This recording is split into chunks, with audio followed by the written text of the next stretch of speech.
Uganda, the Pearl of Africa, is a nation on the move. With a bustling population of nearly 40 million people and an economic growth rate of 7%, for over 2 decades now, welfare is slowly and steadily improving for the ordinary Ugandans, 51% of whom are women. 38-year-old Rosemary Nabukeera, a mother of 6, is one of the women who are being impacted by this growth. My life is now comfortable. I don't pressurize my husband for home requirements. Rosemary Nabukeera's story has only changed over the last 5 years. Before, she lived in abject poverty on this Bugala Island, the largest in the Sese Islands archipelago, found in Lake Victoria, Africa's largest lake. The island was synonymous with poor road network, absence of utilities such as electricity and clean running water, among others. In 1998, the government of Uganda set up the Vegetable Oil Development Project. The project was formulated to support Uganda's growth strategy of achieving poverty alleviation, increasing farmer incomes, generating employment opportunities, and diversifying into new import substitution cash crops. The oil palm component of the project has been implemented under a public-private partnership, PPP. In the partnership, the government has supported the smallholder schemes, while the private investor, Oil Palm Uganda Limited, has established a nucleus estate and palm oil mill. The partnership has resulted into 10,000 hectares of oil palm plantations, with 3,800 by smallholder farmers. Kalangala Oil Palm Growers Trust was formed to organize the smallholders and enable them participate in the project. Out of 1,610 farmers, 578 are participating as women farmers in their own right as farmers in the project. It's about 1 year since I started harvesting oil palm from my personal plantation. I started with 100 kilograms, then 200 kilograms, and now I get 1 ton per harvest. Since I started harvesting oil palm, I have built a permanent house and furnished it.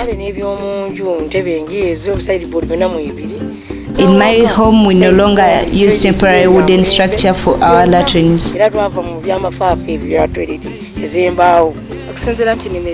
Since I started harvesting oil palm, I have been able to raise money for my education. I paid for my fees. I'm now a teacher's college graduate.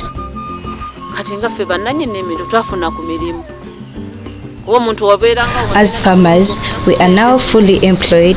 Each farmer has a bank account. We simply walk into the bank at the end of the month and withdraw our money.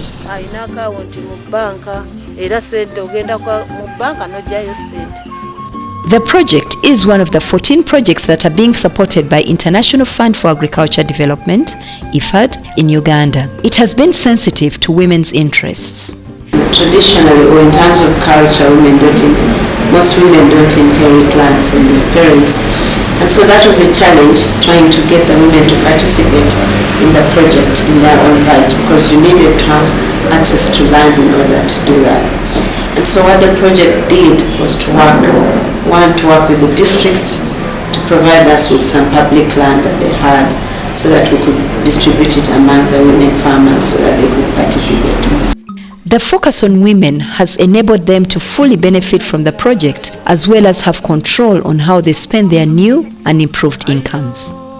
I have been able to save up to 4,030,000 shillings. I haven't planned how I'll spend it.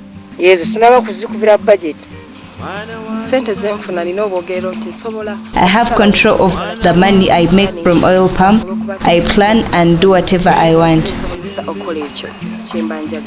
The amazing story of women such as Rosemary Nabukeera are an indication that proactive measures to improve the opportunities of women in smallholder-based supply chains are key at project design stage.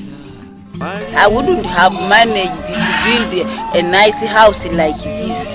I started with the harvest money.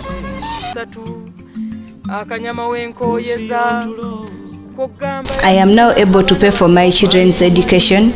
I can afford to eat what I desire. My children are now in quality boarding schools in senior 2 and 5. We all don't sleep on grass but on foam mattresses, including this baby.